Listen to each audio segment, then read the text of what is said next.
We've just been talking about setting up major events, which is very much done off the cuff and not well planned. When it comes to research and communication, there's a lot more time to think about what you can do and how to best go about it.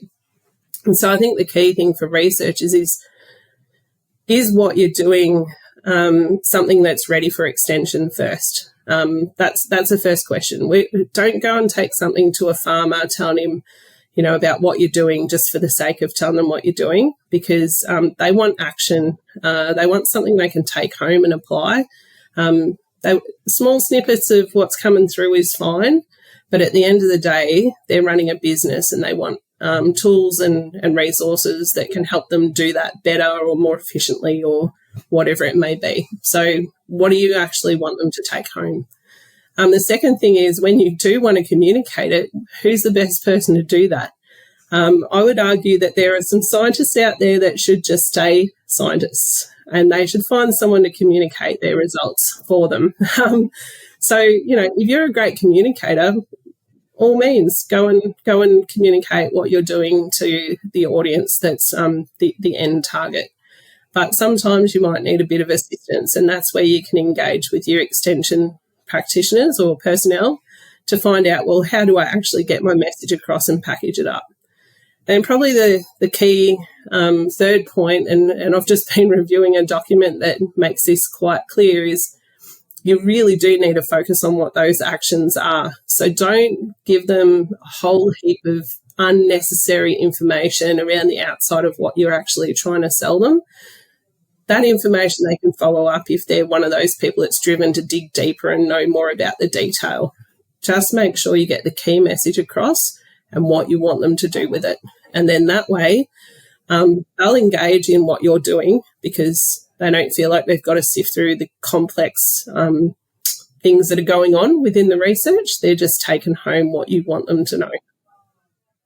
Talk to grower groups first as a conduit. That's really good. Like, we have growers, a plug for grower groups. But I think that's really important. I think that the Soil CRC has been great because it has enhanced and encouraged that connection with on-the-ground growers, and grower groups. And I think that's really important because there's often a disconnection between what is happening with growers and what researchers are looking at.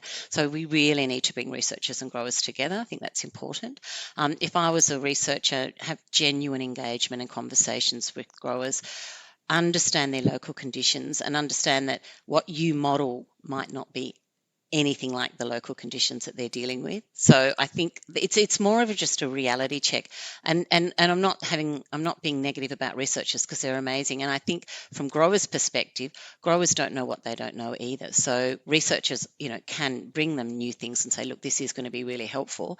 So it's a two-way street. So the more connection we have with growers and researchers, that's the way forward. I think context is king, and while the economic decisions about whether you should do this or that are important, there's also multiple ways to get there sometimes, and I say diversity is the spice of life, but there's multiple ways for economics can stack up with farmers, and just understand that while you've thought about one particular pathway, there's other ways there too. And like I said, farmers have passions to do things differently and to try things and just understand there's quite a diversity, and then if you can tap into that, the farmers will be fully on board.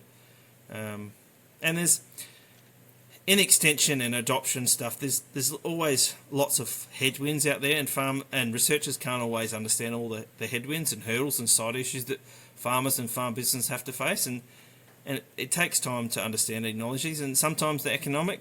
Sometimes they're a side economic issue. It could be a utilisation or a marketing issue, and it's just sometimes, or a weed management issue.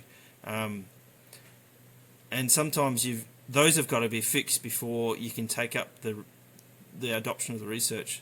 Yep. We've collaborated with a lot of groups, a lot of grower groups over the years, and presented at their field days. And one thing that stands out to me from that is that every local group knows their audience best and they know how to communicate. So farmers are the same but different. And so each group, each area just a little bit different to communicate with and have different levers and things they respond to. So definitely connecting with the local grower group to understand how to best communicate and in what language, and also what sort of events and methods of communication work are key things that can just help with the successful delivery of your key messages.